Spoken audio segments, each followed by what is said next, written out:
Hi everyone, welcome back to NPTEL online certification course on research methodology for planning and architectural studies. Today at lecture number 16, we'll discuss about types of data in research. So whether you adopted a research method like a qualitative research or quantitative research or maybe fundamental research or empirical research, so you will require some of the information which is called the research data. So, for that we discuss about the type that we normally use in our planning and architectural studies.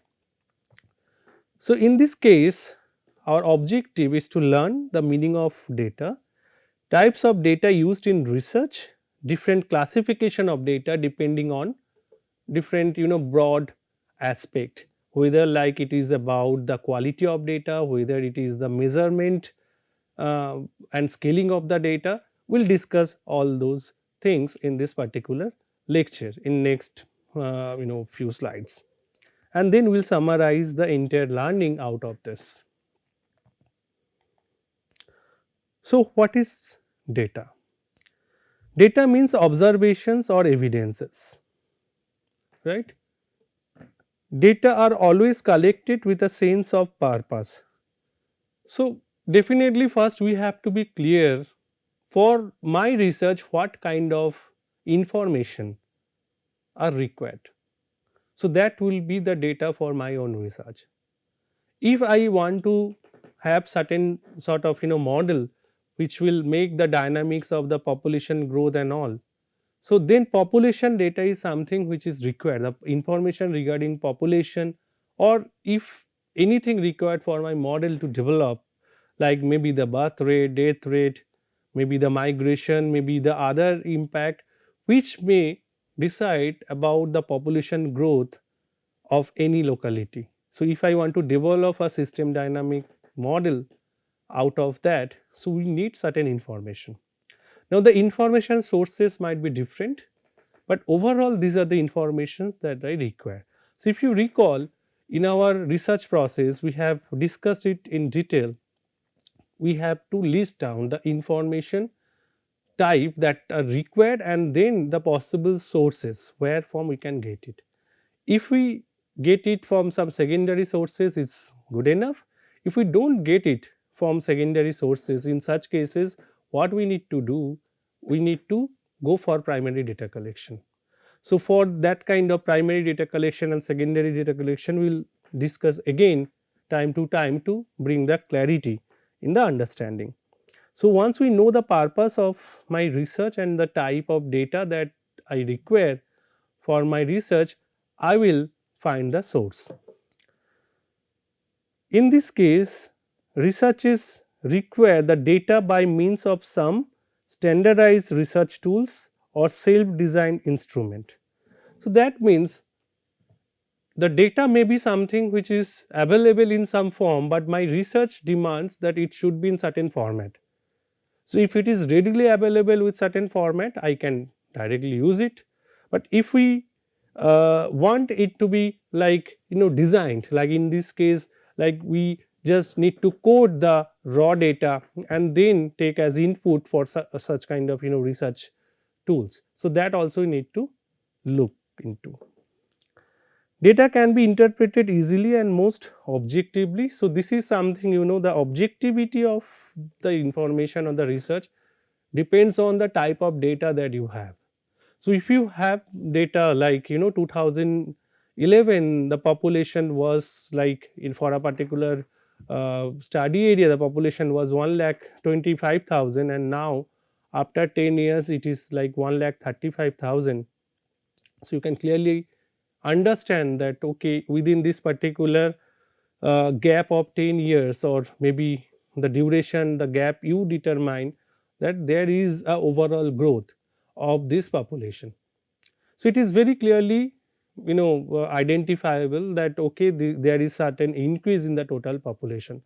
But if you want to have more interpretation out of this, so then also you need to look that what type of segmented data you require. Suppose you have assumptions that okay, there is an increase, but that increase is not really of the same rate, or maybe the increase is there, but this is just because of certain kind of inflow in that region. It is not from the city itself, but there is some kind of merger of two study area or the municipal boundary. So all such information, once you have, it will be a clear evidence for the researcher to follow. Even when you use these and publish something, for the readers also it will be easy to follow.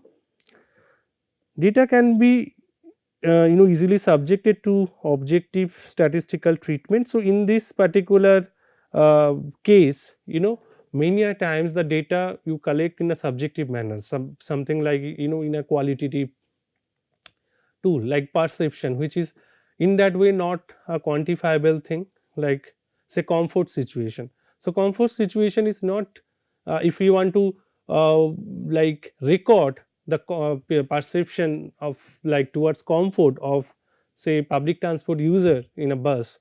So in such cases we have two options, either like if we want to measure the thermal comfort or something, so we can use certain sensors and then we can measure those in a quantitative manner. But if we want to do it in a subjective way, that where we ask that are you feeling comfortable, and you give a particular range that I'm very much comfortable or I'm not at all comfortable, it is leading to the discomfort level, and then we can code them and we can then make this as a objective one, like we can derive certain sort of ranking, certain kind of weightages out of that kind of qualitative information too. Now coming to the type of data based on different characteristics. So in this case we have brought two characteristics, one is the qualitative data and the second one is the quantitative data. So what is qualitative data? Qualitative data consists of non-numerical information. So normally this is useful for a qualitative research, no doubt, that I think you all understand, that provides insight into the quality, characteristics and then meaning associated with the phenomena. It involves subjective observations, narratives and open ended responses. What is subjective observations? That okay, it seems that the bus is congested. Looking at this is very congested, looking suffocating, or it seems like very suffocating without having any numerical evidence that the suffocation, how you measured that, okay, is there any drop in the oxygen saturation level or something, it's just feeling suffocating. Or it may be narratives. Suppose in some kind of ethnographic study that we discussed initially, we'll discuss more with the examples in our upcoming lectures as well, that to demonstrate a particular activity that you make a narration. So this is something again very objective type and then is a narrative type. So that information is also helpful in some of the cases where you show that how people that they react to a cultural value or something. And open ended responses, sometimes research demands that particular case. Say if I am conducting a study to understand the perception of citizen, the other day also I explained with similar example, like about the awareness towards the cleanliness, okay, or the hygiene, okay, which is required, especially post COVID. This is something like we're much more aware of those facts and we act like this. So maybe wearing a mask in a congested situation, or maybe doing the sanitation using hand sanitizer or the soaps, or maybe make the area clean. So in such cases, if I want to ask just without any questions, without any rating, without any quantifying information, we just simply take the interview of people, that how they feel about it, how they react about it. So they are almost open ended, so you may expect any answer, so that is not confined by us or the researcher. So then that there will be some kind of qualitative data, right? And but with that also that information you can make certain kind of analysis with the qualitative data. You can apply certain sort of text mining to figure it out, that okay, most commonly people are talking about certain aspect, whether it is the cleanliness of the road, or maybe you can say that they are talking about the open and defecation free, the ODF, etc. Now for example of qualitative data, interview transcript. So in this case, the time you take the interview maybe in a audio manner, so you can convert it to like a transcript. Say for example, now for any YouTube video that you see, there is option called closed caption, okay, some CC. So if you click, so you'll go and see the subtitles. So if you can compile all of them, so you'll get a transcript. So through which you can also identify that which are the aspect are repetitive and the respondent is actually trying to emphasize on this. So that is always be there. It can be design narratives, it can be observational note, thematic analysis, you can have different way, and then you can also have the qualitative feedback from the stakeholders. In contrast to that, the quantitative data, it is the numerical information that can be measured and expressed using numbers, right, the temperature. So qualitative way, I can say that today is very hot or today is very cold. This is a qualitative judgment. But if I say today temperature is 48 degrees Celsius, so nobody should get a feeling whether it is cold or hot. It's obviously a very hot situation. Or maybe if I say the temperature is, my place is now minus 10 degrees. So the moment this minus 10 degrees is reported, you always have that particular clear cut understanding that okay, this is a cold situation. It involves quantities and objective measurement, unlike the subjective one for the qualitative information, and make it suitable for statistical analysis straight away. For qualitative, definitely there are other algorithm that you need to apply to codify, or maybe you have to read it. So there are different techniques, but for quantitative data there are many techniques available as well.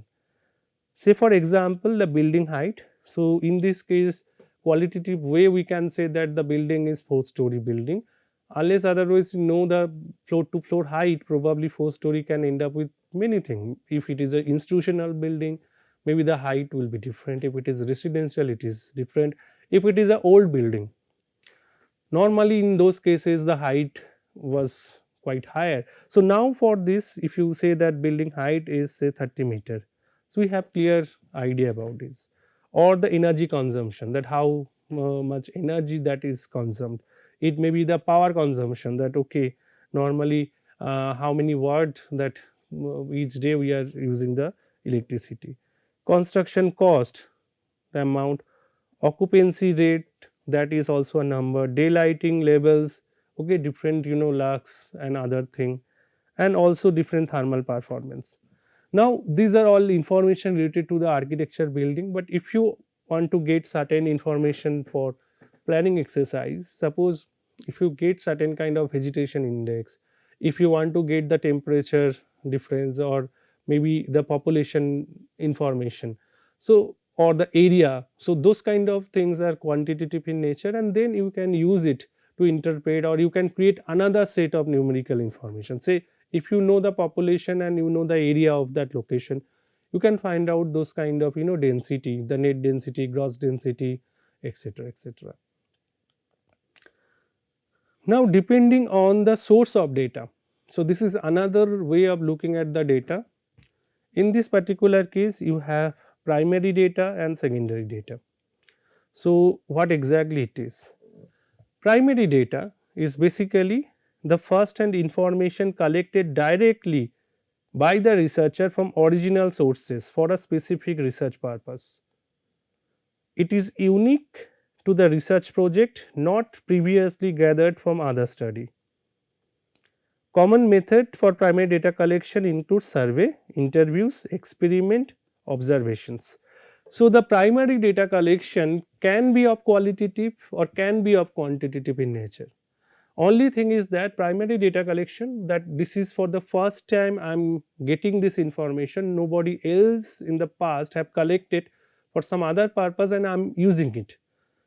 My research may require it. Say population information, normally we refer to census document for any particular study area. So that is not a primary data, that is secondary data, because The data was collected by the ministry because of looking the socio-demographic and other records, but for me probably I am looking at this to understand the carrying capacity of a region, where we understand the how much population and how much resources that are available in the study area, and then we just calculate.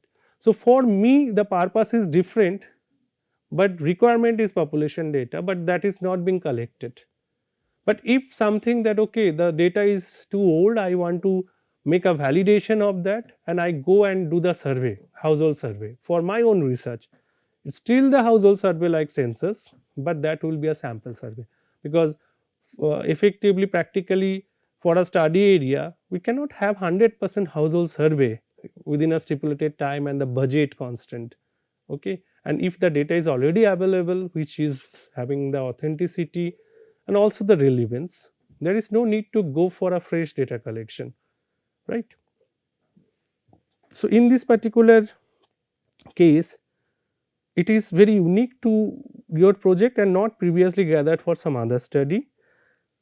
Surveys we can do, interview also can take whenever you go for a focus group discussion or any personal interview, the expert interview. So that is something of a qualitative in nature, but that is also like the primary data.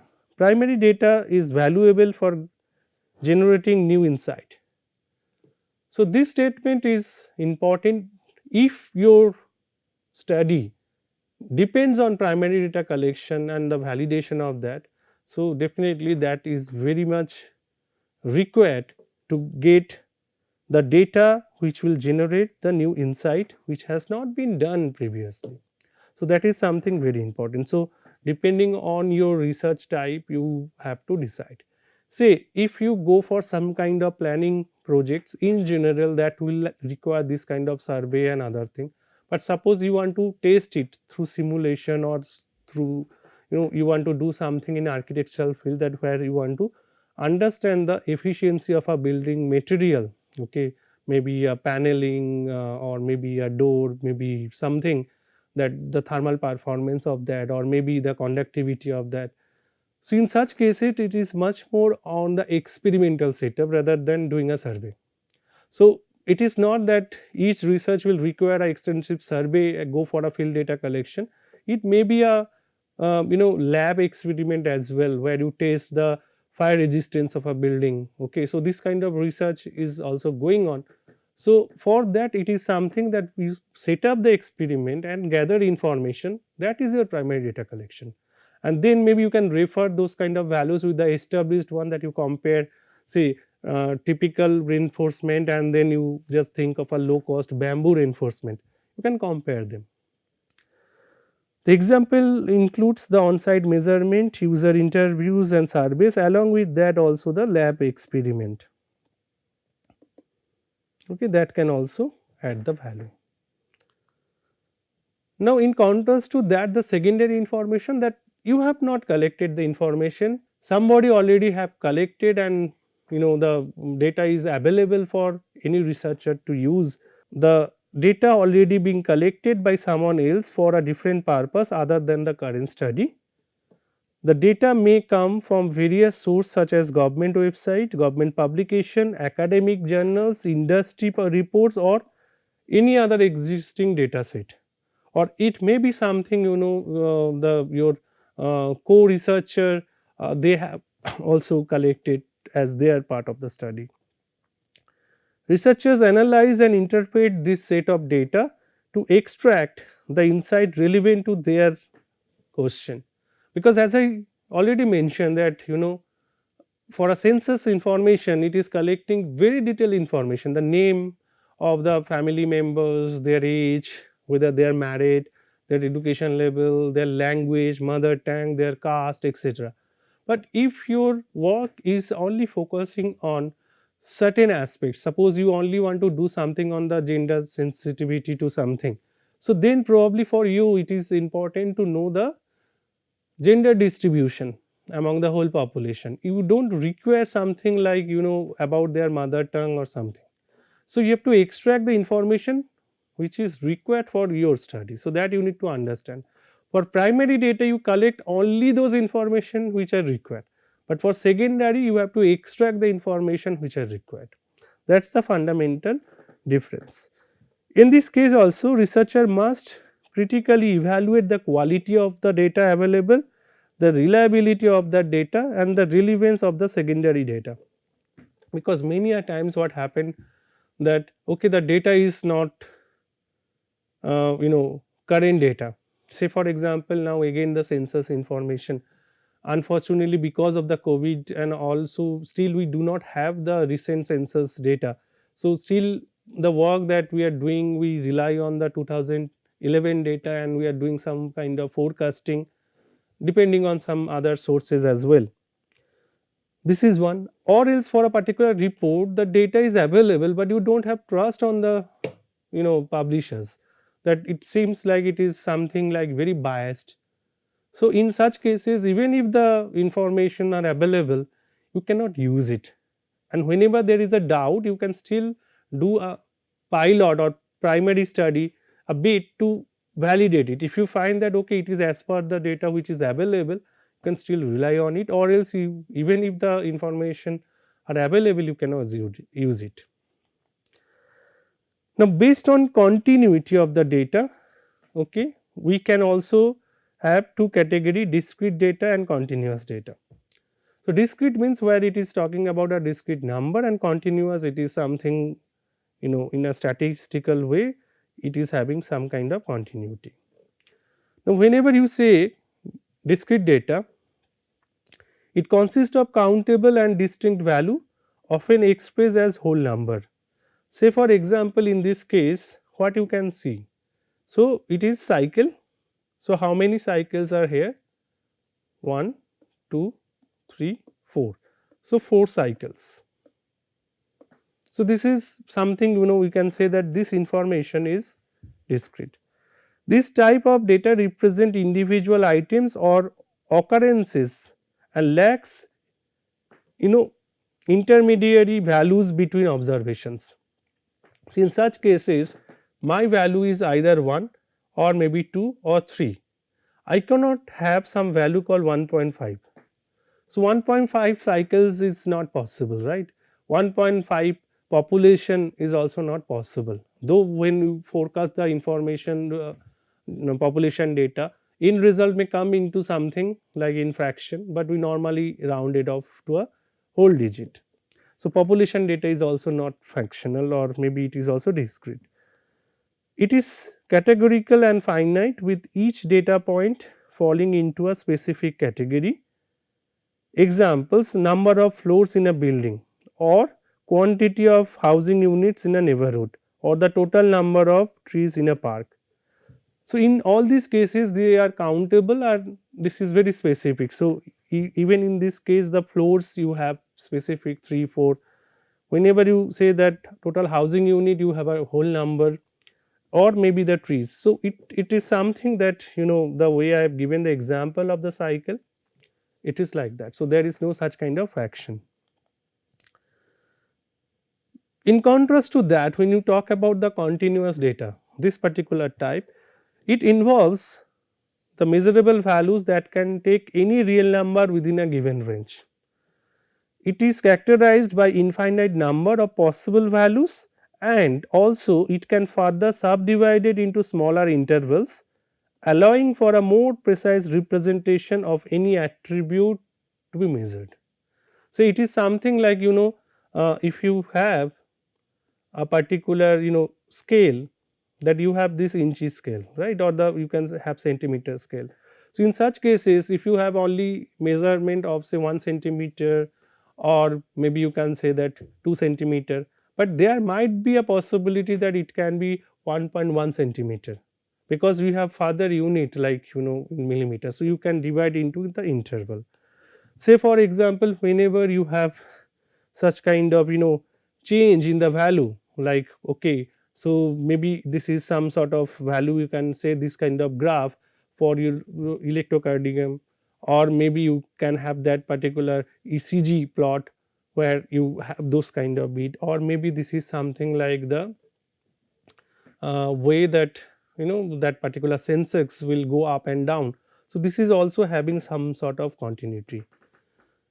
It is suitable for analyzing the gradual variation and trend.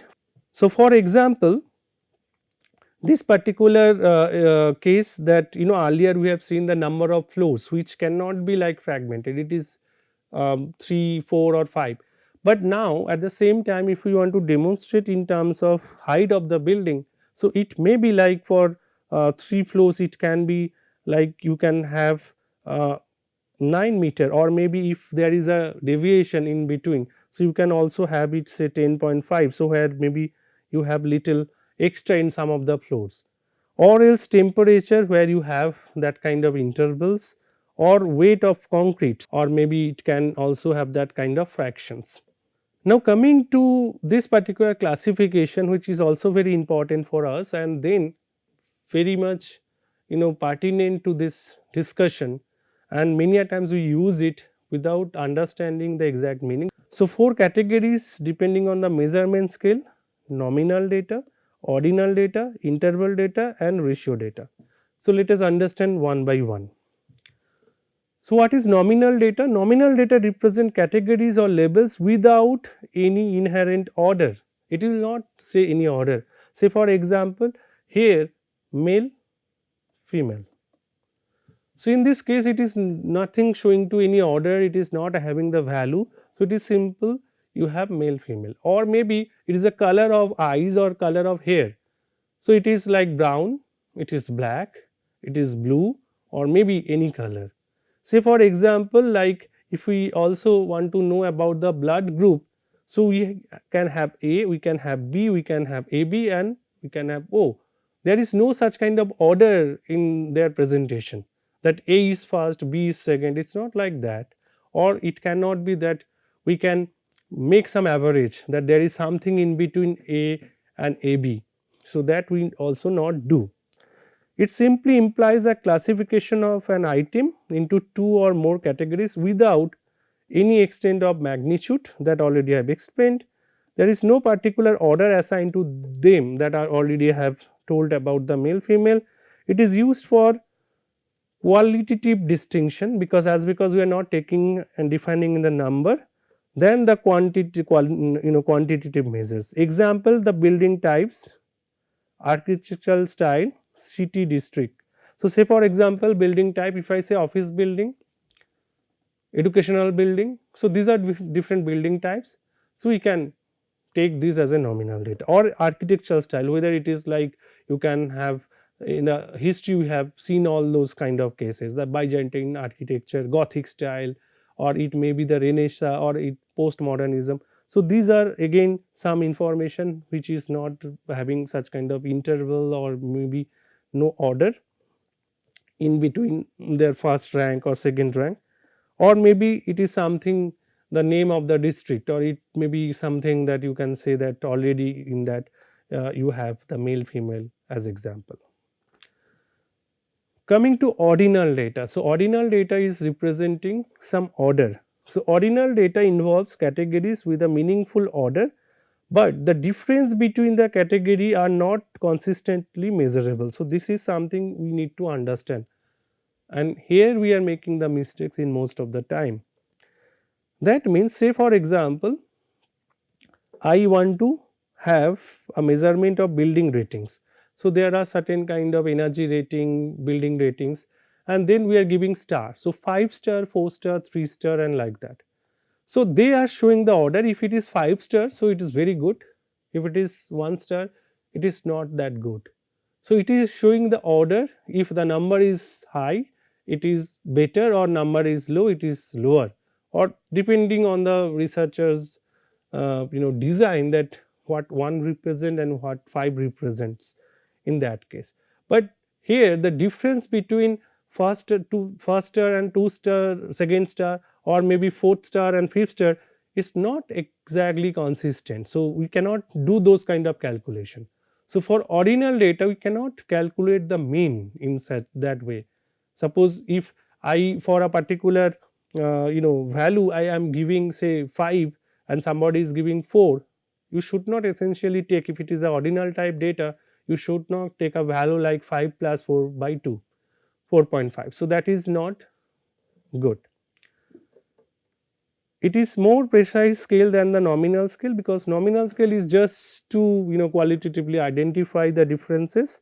It does not require relationship of equivalence, but also requires one observation to be greater than or lesser than other. So, that means this is something where it talks that it may be something which is not measurable, the interval, but the order is very clearly identifiable and they are distinctly different.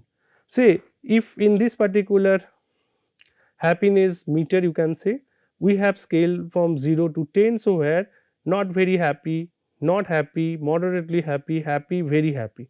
So, there is some kind of 0 to 2, 4, 6, 8 and 10. So, in this case the difference between happy and moderately happy is not equal to not very happy to not happy, but it is definitely the happy thing is higher than some of the label than you're not very happy. So, it should not be like they are not clearly identifiable. So, here also if you see that this particular emoji, so if it is 5 and if it is 1, so obviously 1 is some scale and 5 is obviously having some kind of better scale, or maybe it can say that representing some better thing or maybe the worst thing depending on the research design.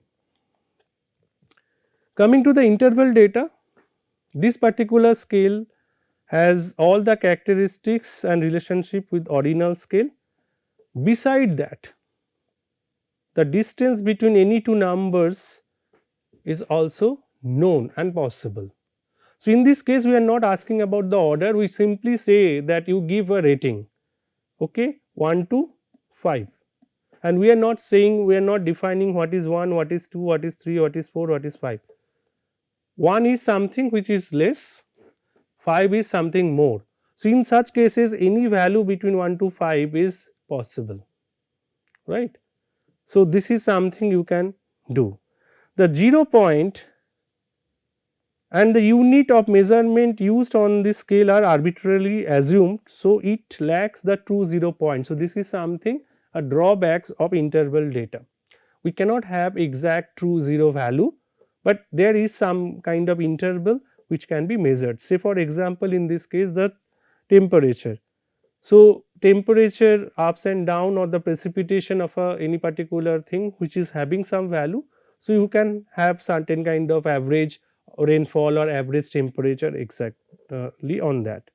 Difference between values are meaningful, but ratio are not. So, we are not going for any ratio thing.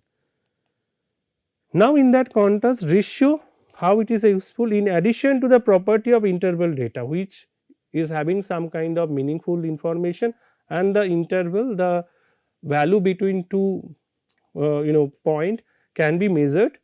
So, ratio data additionally has true 0 point, where 0 indicates the absence of the attribute being measured. The ratio data have qualities of real numbers and can be added, subtracted, multiplied or divided. So, this is the advantage of using the ratio data, where you can do all this operation. The ratio between values are meaningful, allowing for more precise and quantitative analysis. Example, the building heights, area that you can add, you can divide, population figures also you can project. So, in such cases like you can say that you can make a ratio, whatever the height difference, you have all those things in this particular ratio data. So, depending on the purpose of our own need, we can use it effectively. So, let us summarize at this particular point that data is an integral part of our research, and depending on the need, either we have to go for primary data collection or else we have to rely on the secondary information and extract the relevant information which will be useful for my research. Then type of data, depending on the nature, like whether it is like qualitative, quantitative, whether it is discrete and continuous, and then the measurement scale that we discussed, the nominal, ordinal, ratio. So, all such kind of information or interval data. So, we have to understand their purpose, and based on that we have to use it effectively, because the ratio data we have seen that we can do those kind of addition and multiplication and division. Probably that is not possible for in such cases of the male female, which is nominal data or maybe the ordinal data. So that we have discussed in detail. Hope this will give you some insights, and with examples of all this type and all. So in our upcoming lectures, when we will discuss the case studies, things will be much more clear to you. With that, we end here this lecture. So next lecture will be on measurement and scaling technique, part 1. So this will discuss in detail in two parts, that okay, what are the different measurement and different scaling technique. There we discuss that depending on the data type, how the scaling technique will change. Many of you have heard about, say, Likert scale. So what is Likert scale? Maybe there is some kind of other measurement as well, so where you can use those kind of scaling and measurement techniques. So with that, I'll come back again with this discussion of measurement and scaling technique part 1 and part 2 in our subsequent 2 lectures. And till then, I wish that you go through all the component, all the lectures so far we discussed, and if you have any doubt, write us in the forum. We'll get back to you to bring clarity into all those. So we'll try to answer to the best possible way your query. And thank you for joining the course once again. Bye bye.